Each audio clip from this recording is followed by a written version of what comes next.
Hey there. Hopefully everybody's feeling good today. Happy Monday. I hope you all received the plans, that they're not too hard to follow, that there's not too much to do in one day. I'm here for you. Make sure that you email me if you have any questions. You can, take pictures of different things and send them to me and share what you're doing if you'd like. You can, even things that are non-academic, share with me. I've had, people send me videos of them reading. Sophia, great job. Shreyan's did his April poem already. Great job. Loved watching you in the video. Have gotten pictures taken. Keep those coming. It makes me feel happy to be connected with you guys. Today we're on chapter 26 in Swindle. So I'm going to get started right away. Darren was falling, still clutching the useless limb as it tore away from the tree. The team watched helplessly as he plummeted toward them. 10 feet up, the ripping wood held suddenly firm. Darren cried out as the branch lurched violently and swung around in the direction of the house.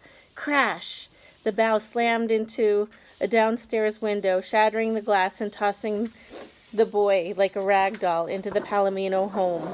An ear-splitting wail blasted through the neighborhood as the Ultratech alarm system burst to life. Griffin abandoned the smart pick and joined Ben, Savannah, and Melissa in a mad dash for the house. Pitch dropped from the tree and limped after them. Griffin could taste bitter dread boiling up in his throat. He peered in to see Darren sprawled in the wreckage of the window, unmoving. Oh my gosh, is he dead? And then the big boy rolled over, shook his fist, and started shouting with rage. The rush of relief nearly knocked Griffin over. He couldn't imagine ever being so happy to be yelled at by that Jerk. With Melissa's help, he hauled Darren over the sill. Except for torn clothing and cuts and bruises, their betrayer was unhurt. You okay? Pitch bawled in his ear. And when Darren nodded sheepishly, she hauled off and punched him in the stomach. Logan pounded onto the wild scene, hollering like a madman. It was impossible to hear him over the clamor of the siren, but his meaning could not be mistaken. This outdoor chaos wasn't part of the plan. What had gone wrong? Griffin grabbed him by the shoulders. You were supposed to stay with Mr. Mulrooney.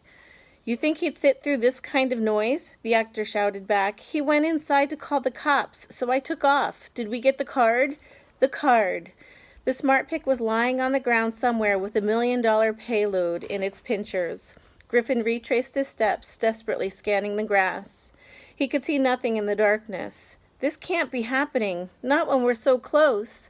A glint of metal caught his attention. Heart pounding, he snatched up his father's invention. The Bambino was still nestled in the mechanism. The alarm's gut-churning howl died abruptly. After such overpowering noise, the sudden silence was as explosive as a bomb blast. The unexpected quiet revealed two sounds. Police sirens in the distance and the barking of a guard dog. No, 2 guard dogs. Code Z, Griffin bellowed. There was a Code Z in all Griffin's plans, the escape clause.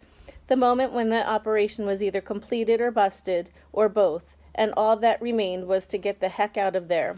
The team scattered. Hey, cried Darren, somebody's got to help me with my ladder.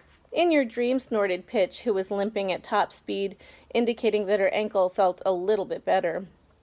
Darren raced to the side of the house and tried to pull the 24-foot length away from the wall. The top overbalanced, and he had to dive to safety as the entire thing fell with the resounding cong to the grass. Chest heaving, he began the process of collapsing the 6-foot sections and snapping them into place.